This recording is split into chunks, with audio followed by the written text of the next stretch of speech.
Welcome to Sovereignty in Action. I'm your host, Ian Record. I am honored to be joined today by Mr. Christopher Gomez, who is a citizen of Ysleta del Sur, Pueblo in Texas, and who currently serves as the Pueblo's Lieutenant Governor. He previously served as Director of the Pueblo's Empowerment Department, which spearheads the Pueblo's innovative approach to workforce development and works to achieve its overarching goal of citizen self-sufficiency and community prosperity. Welcome, Lieutenant Governor. Good to have you with us today. Thank you, Ian. It's a pleasure to be here today. So I shared a little bit about who you are, but why don't you start out by just sharing a little bit more about yourself? What did I leave out? I think I'm just their typical Pueblo Indian male, I guess. Grew up on the reservation, went to high school, worked there in various capacities. I worked in the casino, worked in the smoke shop. I mean, it couldn't get more generic than that, and went and with my Pueblo's help, got an education and wanted to come back and work for the Pueblo, which I've been doing for 8 years. Started in the Economic Development Department, moved on to Tribal Empowerment Director, and then was recently elected to be the tribe's Lieutenant Governor. So before we dive into our main topic of discussion, can you give us a brief overview of Ysleta del Sur, Pueblo? Tell us about your nation, its people, its land, its culture, for those who may not know anything about it. We have a little over 3,000 enrolled members right now. Our reservations, it's a checkerboarded reservation that's urban and located in parts of El Paso and Socorro, Texas, West Texas. Originally, our homelands are in the Rio Grande Valley, near Albuquerque, New Mexico, like the other pueblos, but we were dislocated due to the Pueblo Revolt of 1680. The Spanish fled, and our tribe was the southernmost tribe in there, and we were taken captive and established a settlement there on the reservation in 1680. And really, we've been there ever since. Been through a lot of hardships, but through the perseverance of people and our leadership before me and everything, we've been able to do well. Get federally restored in 1987, and we've been working at just providing better quality of life, growing the reservation, trying to get back to our original land base of 23,000 acres in El Paso. It's a little difficult, as you can imagine, but it's a fight every day, and we keep on going. So we're here today to discuss the topic of tribal workforce development and how tribal nations like yours are working strategically and innovatively to build their human capacity in order to achieve their long-term nation rebuilding priorities. And as I mentioned, at Ysleta del Sur, this effort is being led primarily by the Empowerment Department. And as I mentioned in introducing you, prior to your current position, you served as the Empowerment Department's director. Why did the Pueblo establish that department, and what is its mission? Okay, well, the Empowerment Department, just like it's titled the Empowerment Department, its mission is to empower our people.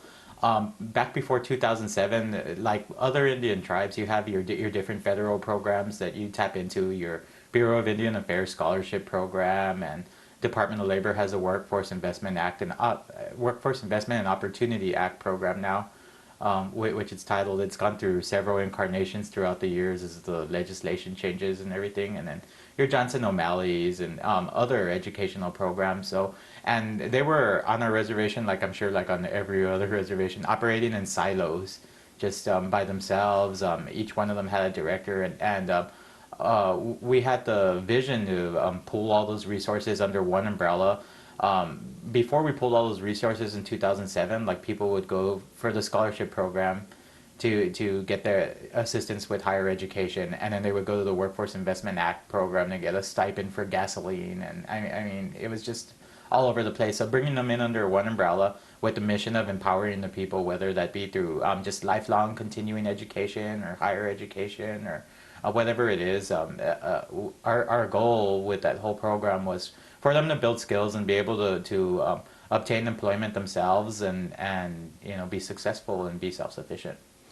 So what does the Empowerment Department, you touched on a couple of specific programs, but I'm curious, what does the Empowerment Department umbrella, if you will, consist of in terms of programs and services, and how is it structured to serve the Tiwa people effectively? Like I said before, it's the Department of Labor, Workforce Investment and Opportunity Act. Then we do have some BIA funding for scholarships for our people, but our tribe heavily subsidizes the scholarship program, and we've started a endowment off of tax revenue to provide for higher education there. We have a JOM program that really its main primary focus is to assist students that are still in primary school from pre-K all the way up to 12th grade, and provide them assistance, advocacy, because we don't have any tribal schools on the reservation. The majority of our kids go to public school, so they act as advocates, making sure that the schools are treating them equal, and they have equal opportunity to education, and they're not being discriminated in every way. When you have like your meeting with a student with disabilities, we make sure that the school districts are doing everything that they're legally obligated to do to serve these students. And then also we have a library because we're more urban. We focus more on the Native American collection because there are several libraries, and our students do have access to books like everywhere else. So we try and focus more on the Native American collection. Have a lot of your materials in our library, by the way. Let me see what else is under there. We do volunteer income tax assistance and asset building courses for students for people we serve. That's more for it's more like continuing education. Do vocational training. Oh, let me see what else. Financial literacy courses. There's on-site computer literacy training, which it's your basic Microsoft suites, that help people become employable that are maybe right out of high school. So really, what the mission is there is to connect all these programs, like get somebody from elementary school through high school, have them graduate, do everything that we possibly can to keep them from dropping out. Sometimes you have to involve our social services department in those cases, and there's other underlying issues, but the goal is to get them graduated and then to move them onto a program. I know higher education's not for everyone. Some people are going to go directly into the workforce, and so they might bypass some of the Workforce Investment Act or scholarship opportunities. So we try and put them in an apprenticeship, either within the Pueblo or outside of the Pueblo, or put them into a higher education program. And the tribe itself actually works directly. Our human resources departments at Tigwe Inc. We have a higher ed committee that awards scholarships, and it consists of people from Tigwe Inc., the tribe's corporation, just different industries within the tribe, other tribal members, and just to keep an eye on, okay, well, who's coming up and what degrees are they getting, and how can we sweep them in and have them compete, have them work for the Pueblo and serve their people later on. So it's really I know the term wraparound gets thrown around a lot, but I think it truly is an example of wraparound services. Yeah, it's interesting you mentioned wraparound because that was going to be my next question. That has really come out of NCAI's work with the Pueblo and learning more about your workforce development approach, as you constantly hear that term wraparound. And I've seen it having visited the Pueblo on a number of occasions and worked with you in the past, having seen the empowerment department, having seen the central location, because as you mentioned before, the programs were siloed, but that meant that they were physically siloed as well. There was multiple locations that your people would have to go to get the kind of assistance and services they needed to empower themselves to get a job, keep a job, move up through the ranks, and that sort of thing. Can you talk about why that wraparound approach and how it is more effective and efficient in terms of serving the Tigwa people? I mean, it just makes sense to have all of your service providers on the same page, and especially with respect to individuals that you're taking care of. Some people are in need of daycare, for example. That's the barrier, and you attack that barrier from this angle, and that's where we'll get with our social services programs and even programs outside of the empowerment department. When you have a child struggling in high school and being bullied and everything, we tie them to the counseling there, and even our youth court gets involved with that. And our youth court, it's really good because we have staffing meetings for them before the student actually enters into the courtroom. We're already talking about how they did the last 2 weeks. The empowerment departments got the attendance from the school and everything, and their behavior and how they're doing there. We got the reports from the counselor, so we attack it from just really a holistic level. I think. What I've been struck by at Ysleta del Sur, and there's other tribes we've been working with, like the Confederate Salish and Kootenai tribes in Montana, is that you see when the tribe goes to that centralized holistic approach, that there's an impetus to want to treat the entire person, and not meaning treat their issues, but to be able to understand that entire person and whatever barriers and obstacles, as you pointed out, that they may face. It's not just, well, they need a particular skill to get a particular job. There's other things going on in their life that are maybe holding them back, and may explain why they don't have that particular skill yet, or don't have that particular degree yet, because they haven't had childcare in the past, or maybe they don't have a GED or whatever it might be. How empowered is the tribe by having this I guess comprehensive approach to deal with each Tiwa citizen as a human being in all of their facets? I just think it really looks at the individual and really customizes what their needs are, because I mean, just like no two tribes are the same, no two individuals are the same, and they're going to have different challenges that they face. And really, I think it's just a more efficient way to work. Why fail over here in this department and then have them move on to another department and just kind of have them go through the motions, but you're really not helping the individual when it comes down to it. So you touched on this a little bit about the silos that existed before. Can you talk a little bit more about what your approach to workforce development at the Pueblo looked like prior to the establishment of the Empowerment Department? One of the things I know that you've alluded to in sharing your story with NCAI is the fact that back in the early 2000s, when you guys had that economic shock with the closure of the casino, and you had suddenly a lot of people who were employed were no longer employed, and the Pueblo really wasn't well prepared to deal with that. And can you talk a little bit about what that sort of recognition process was, that we need to go in a different direction, and sort of what compelled you to go in that direction? Yeah, well, sometimes necessity forces you to go in that direction, and having this catastrophic unemployment really forced us to.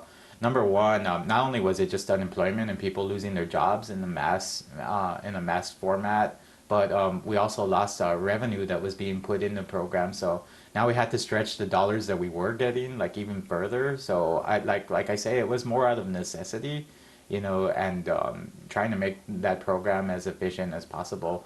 Prior to our casino closing down, I mean, workforce development is easy. It's just give that person a job and they kind of learn on the job. But we realized that looking at workforce development data, that the average person's going to change careers, not just jobs but careers 10 times in their lifetime.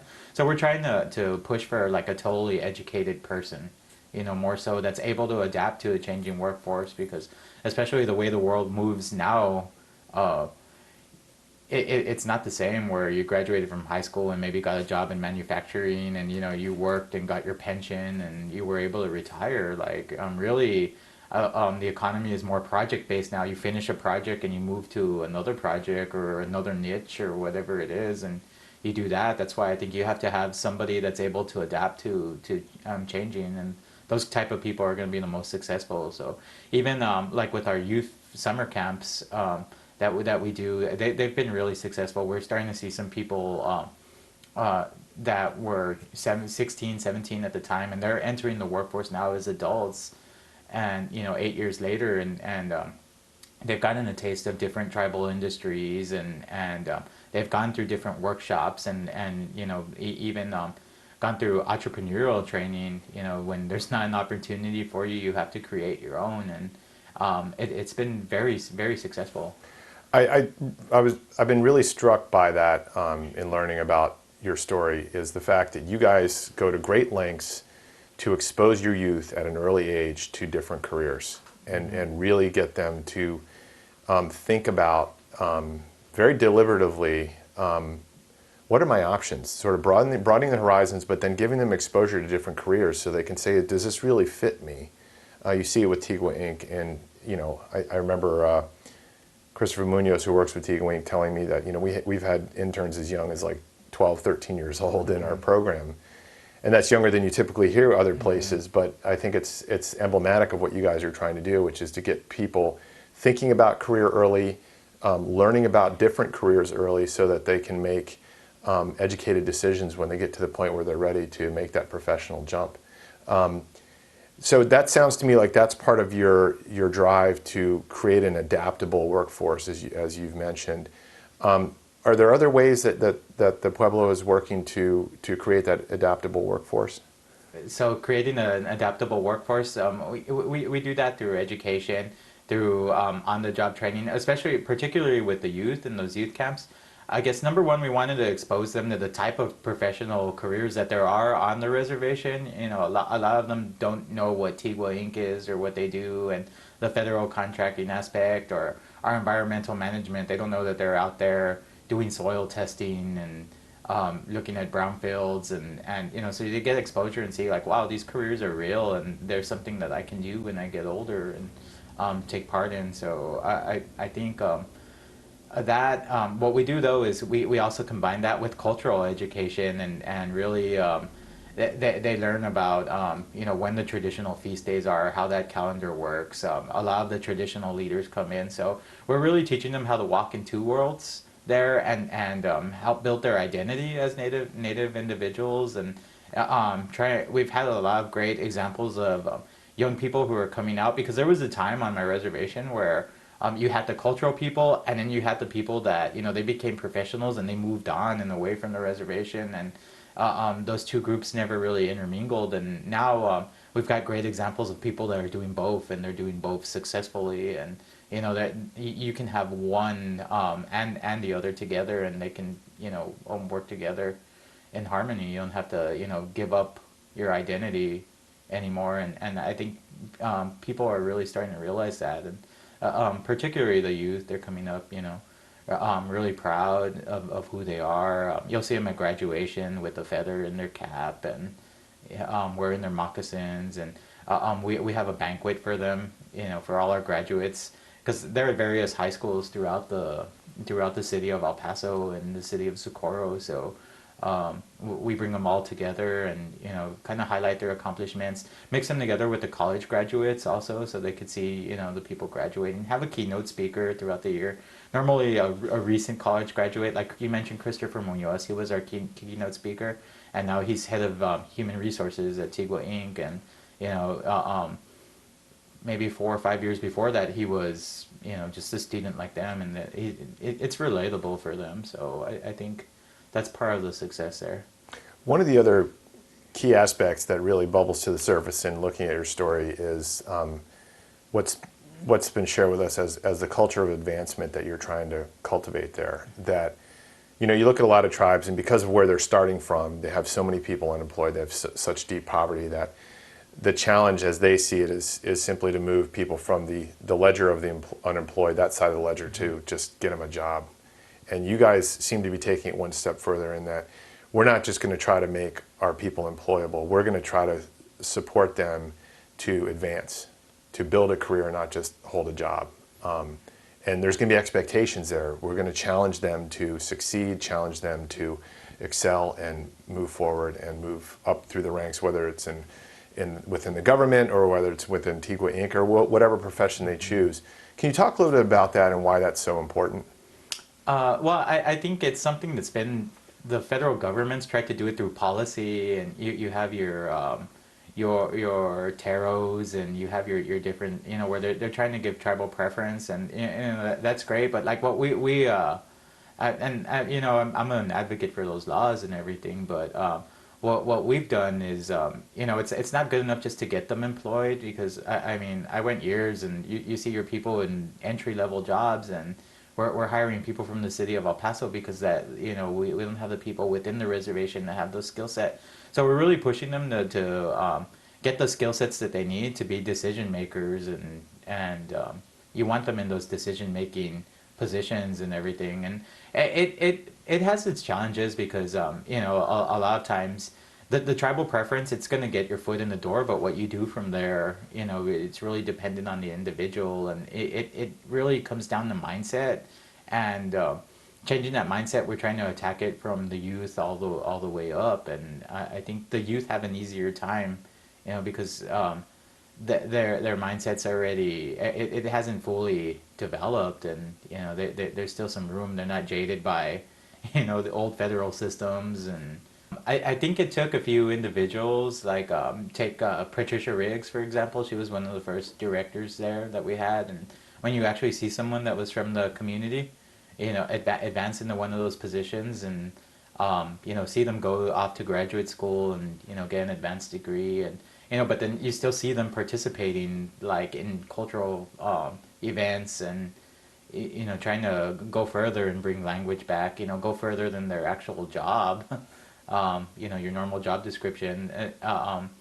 I think that really helps. You have to have examples within your community of people that have been successful, but to do both. They haven't compromised their cultural participation, and you have things like Section 184 loans that allow people that are higher income now to live on the reservation, and that helps out a lot, because it brings like professionals onto the reservation, and they're tribal members, and people see them, and I think that it gives people something to strive for. Isn't it important? I mean, Patricia Riggs is a good example. Anna Silvas, who was your successor at Empowerment Department, I believe she started out as a teacher. A tutor. Or tutor, she yeah. was a tutor, yeah. A tutor. Part-time tutor. A part-time tutor. Now she directs the Empowerment Department. Chris Munoz, just a few years ago, was an intern fresh out of college, and now he's head of HR at Tigua Inc. To begin to role model those people, and to show everyone in the community that not only is this something we value, but this is something we're going to protect and we're going to advance. We're not going to. It's sort of the antithesis to what you see in other places, which is a crabs in the bucket. Somebody dares to try to go one rung up the ladder, and everybody else is trying to pull them down, and it's tolerated. Whereas I don't get that sense at all that that's how you guys operate.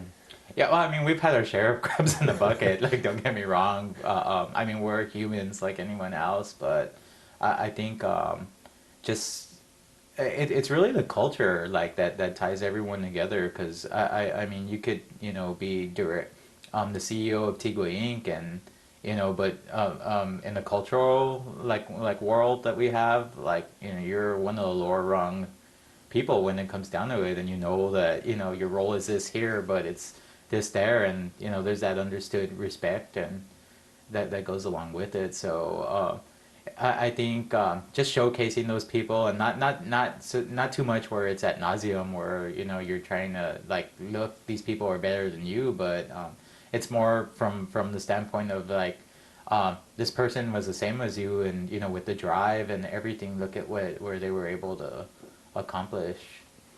So you touched on this a little bit when you were talking about the fact that your workforce development approach and the various activities within that, there's a cultural component to that, and an expectation, and you see it infused in everything that you guys do, that what we're doing is to try to support our own people to either strengthen their contributions to the Pueblo, or to put them in a position where they can contribute to the Pueblo. And that can be in a variety of ways. Can you talk a little bit about that? Because that seems to be part of the vernacular that we picked up talking to everybody that's involved in this effort of workforce development at your Pueblo, that we're trying to support our own people to become contributing citizens to the Pueblo in all aspects. Mm-hmm. Yeah, well, citizenship at our Pueblo, it comes with responsibilities, and it's not just about higher education on the outside. I've seen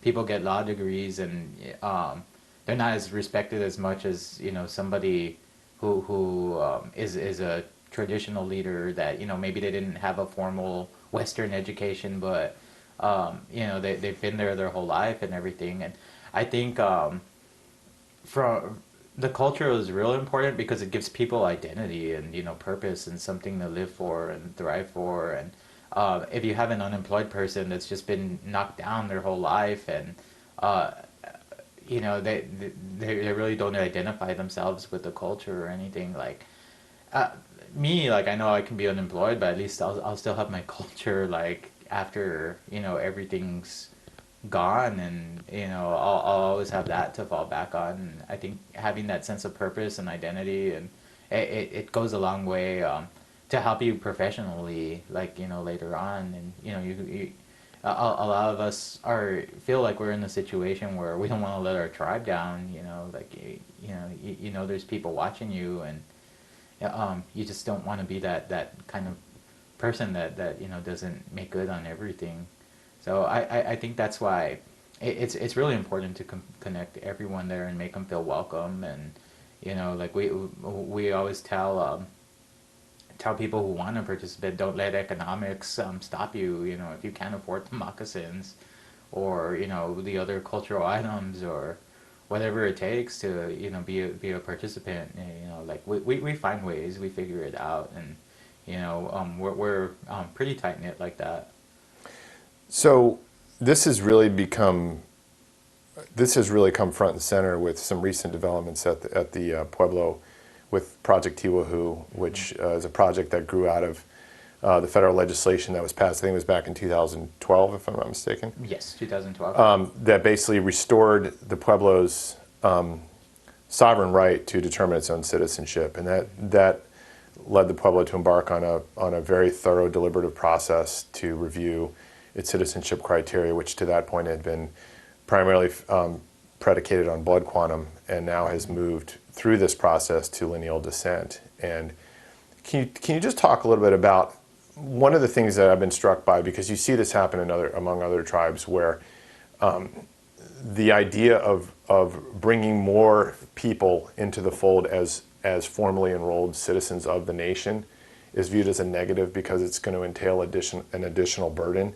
Whereas at Ysleta, you guys have been very thoughtful, and you've really tried to infuse culture and to say that they're part of us, and we need to be inclusive, and we also need to look at our people, learn our people, whether they're enrolled now or not, or could become enrolled under this new criteria, to say what can they contribute, what kind of assets, human assets, do we have at our disposal to really achieve our long-term strategic priorities. Can you talk a little bit about this recent dynamic and what it means for the nation, for citizenship, and for your workforce development effort? Well, I mean, recently it was more a federal policy change, but they've always been our people. Like, we've always included them in everything that we do, whether, they had the blood quantum or not. For us, being Tiwa was something that you had that was in your heart, not, a blood quantum that's on some identification card that got issued out. And I think, I mean, there's several things, like our tribe being unique and not being federally restored till 1987. I think we were really forced to be self-sufficient in a lot of ways. So if it comes down to like having to share resources with one another to let other people in, I mean, that's something we're not going to shy away from. Or I think collectively as a community, there's not one person that ever got up and like, I oppose these people coming in, or not even the label these people. They were just part of us, and we all understood that all of us were going to have to make sacrifice to do a sacrifice to do the right thing, and the right thing was to have them enrolled.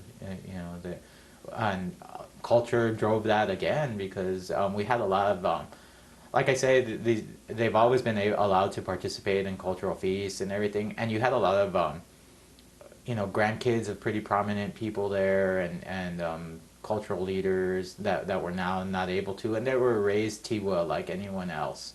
And a lot of these children were more culturally active, a majority of them being children, but you had some adults too, but they were more culturally active than people that were full-blooded in a lot of cases. And that's where you get into, well, what is it to be a Tiwa, and like what's that definition, and is it a number on a card, or is it really how you live? Do you live as an Indian person or not? I mean, you could be full blooded and not live the Pueblo way of life. And I think that drove it and everything. But like you said, the second part is getting into like how they contribute. They're going to contribute to your economy one way or another. Like they're going to be an asset or they're going to be a drain, whether they're enrolled or not. Because like you have people that are going to marry. Some of these people, like we've gotten to the point on our reservation where the families are pretty like tight now. So you're almost forced to go off of the reservation and marry now. There's very few people you're not related to. So just I mean, understanding that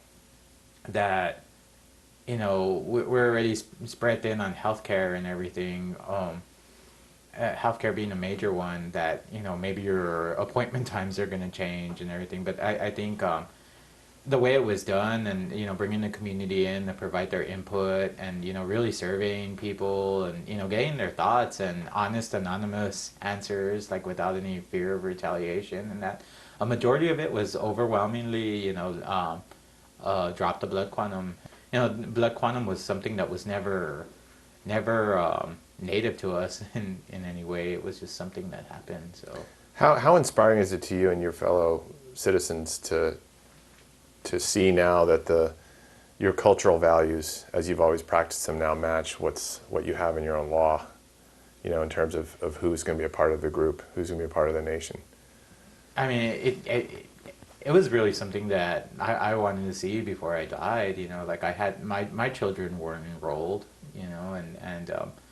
In fact, like they didn't even know they weren't enrolled. Like they just always thought they were Tiwa and everything. And I'm glad it happened before they got old enough to realize, well, why can't I go to the health clinic here? Or, it's really good to see, because a lot of people that needed to be served are being served now. And I think we know we're going to be around for a long time, for forever. I mean, we would have, whether we were federally recognized or not, we would have continued to keep going. And that, but I think the reality of, like, what, hey, if the blood quantum doesn't change, like our federal recognition's going to go away at some point, whether it be 100 years, or that'll be our own demise. And our situation was a little bit different because we had no control over that. The 560 some odd other tribes do have control over that, and you see some of them with 200 members or whatever it is, and their own demise is right in front of them. And I think you just have to see that and understand it, and know what it means and how it's going to affect the community. I wanted to ask you another question on the workforce development approach, and that is that there's this fundamental challenge of investing in your own people, right? Mm-hmm. And as you guys have put it, to empower your own people through the various programs and services that you offer, to support them in every step of their life, to be self-sufficient, to contribute. But then isn't there a challenge of getting a return on that investment for the Pueblo? So, so it's not just let's give them a scholarship and then good luck, see what happens, to saying, look, we're going to make sure that we know where our people are, we know what kind of skills that they're cultivating, education, expertise, and we're going to figure out what kind of opportunities can we provide, or what other kind of opportunities can we connect them to, so that they actually provide the Pueblo and themselves a return on that investment. That's always going to be a challenge for us, especially us being an urban tribe where we have a city of about 1 million people in it. And I mean, there's all kinds of employment out there, and we're really, as a tribe, we're competing against those for our own people now, which is a good problem to have. It's not a bad one. But like, take for example, we get a lot of people that get nursing degrees, and it's really easy for them to get a sign-on bonus at another hospital and go there and work there. And so it is a challenge for my tribe. It still is, to keep the benefits package good. And make it attractive, because I mean that does factor in, you have people that they can still be culturally connected and work somewhere else. I mean that's not a big deal, but I mean we want that talent on the reservation, we do have to constantly like review our salary structure. We bring in consultants to do wage audits and to see how we are competitively with our surroundings, and it really does present a challenge. But you mentioned Ana Silva's earlier, and now we're looking into because if she was a teacher on the outside, we have a couple of tribal member teachers now. They have that benefit of having their student loan waived, by depending on number of services working for a big school district. So that's something that we have to address now. And you have, I speak really highly of our teachers because they're probably making $5,000-6,000 less per year and not having that benefit, and they're there out of love for the kids, really. So I think starting with them young, developing that passion for the tribe and wanting to advance the tribe and everything, that's a big part of it. But it is challenging because it only goes like so far. I mean, economics kick in at some point, so, but you have to, it's a double-edged sword because you look at it two ways, like, well, it's good, like that person's self-sufficient, so they're not going to drain other government resources. Like, even if they get a job on the outside, like we say, it's probably down the street, our reservation being checkerboarded. But they have insurance now. They have they can provide for themselves, and so they're not draining other tribal programs, and you're able to budget more into. So there is a return on investment even when they don't come and work here. But Right, and I think part of what you're saying though is I know that you guys go to great lengths, for instance, to identify local employers outside of the tribe to try to connect some of your own people that you've invested in to get jobs locally, so that they don't have to go a great distance away to find employment, and then they're no longer able to live in the community. And I also know that, for instance, at Tigui Inc., that they had their eye on Chris Munoz, for instance, while he was still in school, and they made sure that he knew as soon as he was finished that, hey, we want you, So there's, and I think that's an important lesson, is that you guys keep really close track of the people that you're empowering, if you will, and so that when they're ready, you're there and saying, hey, we want you to come help us. Is that something you would like to consider? Yeah, oh yeah, most definitely. I think Tigwing's a good example. They, like, as an organization, they've done a very good job of recruiting tribal talent. Chris Munoz, now being HR, he sits on the higher ed committee now, so he knows exactly what talent's coming out now and how to match them. And they've developed their own internship, like, internally, like, even apart from like the empowerment programs now, to entice them to work there. And they take on several summer interns throughout the year and everything. But I mean, they're only one example. Like our MIS department, or our IT, our information technology MIS, is such an outdated term now. They've already like identified a youth that like, they're like, wow, this kid really has it, and we want him here like every break, and we get him over and over again.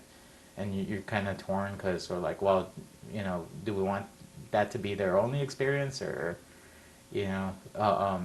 but like I think we've made a push at the tribal government level to bring up young talent and have them have them advance and everything. And I think like it's become a mindset, and now like our directors know it's expected of them to hire tribal and train them and mold them and everything, because for a long time it wasn't happening. You had people that they'd come in as admin assistants and they'd retire as admin assistants, and that's not what we want. I tell Brianna, my assistant here, like, you better not be sitting here in 4 years as my assistant. I want you moving on and advancing all the time. So one final wrap-up question. What do you see for the future of the Pueblo's workforce development effort, the empowerment department? How do you see it growing, evolving, sustaining its work, growing its work, given that you now have nearly twice as many formally enrolled citizens as you did before? I mean, how do you see the Pueblo building on its success? That's a good question. Well, I mean, the second part of your question, where you talk about serving twice as many people, they were being served. They were always being served. Like we were tracking the descendant members. I don't really like to use that term, but you know, the people that weren't enrolled, we were tracking them through high school as it was. So it was nothing new. It wasn't really a strain. The tribe, like I say, the BIA provides us probably like 10% of our scholarship funding. The tribe was already funding scholarships to these people, and so it was something that we've been budgeting for, like even after the casino closed, you know, because we knew that, you know, you don't pay for that, and your problems are even greater down the road. But I think I see it advancing because we've set more pie in the sky type goals now, like we started an endowment maybe 3 years ago, and you know we'd like to see that grow to where we can give full rides and not just, you know, partial scholarships, because and expand opportunities there, and so I know that that's one area where I know it can grow and everything. We really want to see some of these career pathways that we've put people on really run their course, and you know, go through, because a lot of times, a lot of programs, they run in crisis mode, and you know, you got this person in there that just needs a job and everything, but in reality, okay, we help them find employment and everything, but like, okay, there's a next level that you want to get that person to, and for some people, like, you know, getting them to an admin assistant, it is, you know, like really big for that person in their life. You know, they were, you know, not they didn't have any computer skills, and it was a struggle just to get there, and somebody's entry level job could actually be somebody's, you know, career job, and you gotta, you know, I guess not over push too. You know, you don't want to set people up for failure, but I really see our program advancing. We at some point we want to have our own school system there, and our own school board, and I mean, doing things like that. I think it's really an expression of your sovereignty, because you know, now we have total control over educating the kids, and now, you know, we put together a board of 7 tribal members, and that's 7 more people that you're bringing in to contribute to the tribe, and even serving on the board, you provide them professional development, and you know, you're still building the skill set of those people that are serving there, and helping, and you know, really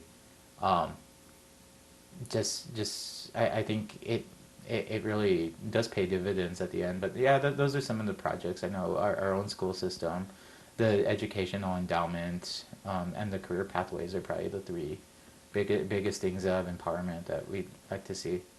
Really, I consider myself very fortunate to have been able to learn so much about what you're doing, and I'm very excited to see the future for the Pueblo and for the workforce development approach that you've crafted out of your own design. And I'd like to thank you for taking some time to share your thoughts and experience with us today. Oh, no problem. It's a pleasure.